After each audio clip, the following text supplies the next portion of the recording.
భర్త మహాశయుల్లోని కొందరికి విజ్ఞప్తి చేసి చెప్తున్నాను.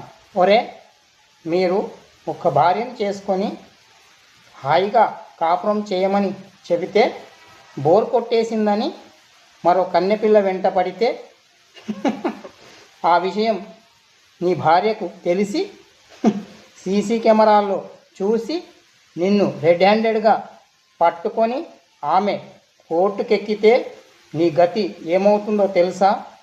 నీ ఆస్తిలో సగభాగం ఆమెకి ఇవ్వాల్సి వస్తుంది. నీ జీతంలో సగభాగం ఆమెకి ఇవ్వాల్సి వస్తుంది.